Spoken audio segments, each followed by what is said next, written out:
Kasako Media, tunaangazia maisha, tunaandika kesho.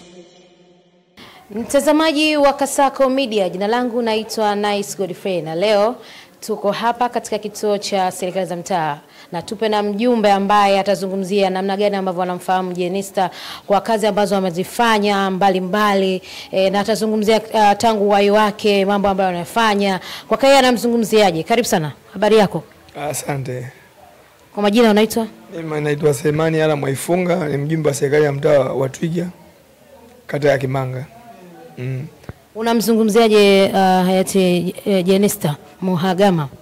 Jenista Mhagama namzungumzia kama vile nilivyomfahamu wakati namuona akiwa waziri na mbunge, na katika mmoja wa wabunge wa Kongo ni Jenista Mhagama, na amehudumu kwenye wizara mbalimbali. Mara mwisho nadhani alikuwa wizara ya afya kama sikosei, kabla ya uteuzi ule ufanyika kwenye baada ya uchaguzi wa 2025.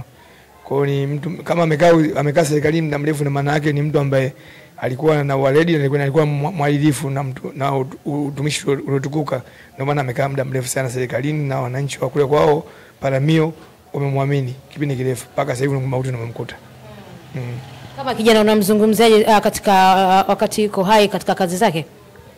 Katika kazi zake alikuwa yuko vizuri, ndio maana amekaa muda mrefu serikalini na amehudumu wizara mbalimbali, na amekaa sana kama ile kuna wizara ambayo alikaa kwenye wizara nyeti karibu iko ofisi ya rais pale, amekaa muda mrefu kwa sababu ni mtu ambaye alikuwa ana uadilifu hali ya juu, ndio maana amekaa muda mrefu sana, na hiyo imeongezea uaminifu kwa kila rais aliyekuja, kwa sababu kipindi cha Magufuli amekuepo na kipindi cha mama amekuepo mpaka mwisho ambapo akapata uteuzi. Umejifunza nini kutoka kwake kutokana na uongozi wake ambao ameufanya katika awamu mbili, hayati Magufuli na mama Samia Suluhu Hassan, wewe kama kijana? Yani swala zima ni cha kwanza kabisa ni kutekeleza majukumu yako kama inavyostahili na kwa mujibu wa vile ambavyo vipaumbele umepewa, na kutimiza kila kitu kwa wakati. Ndio hicho unatakiwa uache legacy nzuri kwa wale ambao unawaongoza, na hiyo hata kama akija kiongozi mwingine inakuwa rahisi kwako kuangalia katika fursa yake anavyounda timu, anaangalia huyu mbona alikaa pale na alifanya hivi na hivi, ndio inakufanya usonge mbele na kukaa sehemu muda mrefu. Lakini kama una madudu huwezi kukaa muda mrefu.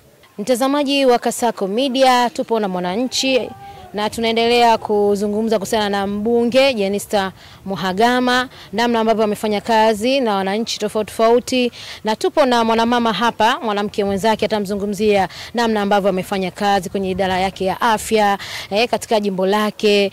Atazungumzia namna ambavyo anamfahamu. Karibu sana. Jina lako? Kwa majina naitwa Jojia Rugangisa, ni mkazi wa mtaa wa Twiga. Tunawapa pole sana wananchi wote na wananchi wa jimbo lake. Tunaona mwanamke mwenzetu amefanya kazi katika kipindi alichohudumu, amefanya kazi nzuri sana katika jimbo lake la Paramio. Kwa hiyo tunamshukuru Mungu, Bwana ametoa na Bwana ametoa. Yote yanawezekana kwa Mungu wetu. Tunapenda kusema kwamba ametutia moyo hata sisi wakina mama wenzake. Hata sisi tukifikia kiwango kama kile, tunaweza tukafuata nyayo za mwenzetu aliyekuwa akifanya kazi ya afya. Ninashukuru sana, ninawapa pole sana wananchi wote. Mtazamaji wa Kasako Media, hayo yalikuwa ni maoni kutoka kwa wananchi, namna walivyozungumza kazi ambazo amezifanya mbunge wa Paramio Jenista Mhagama. Na pia siku ya Jumamosi mwili wake utaingia katika kanisa Katoliki na viongozi mbalimbali watakuwepo, spika wa bunge Musa Zungu, na pia akiwa pamoja na waziri mkuu Mwigulu Nchemba.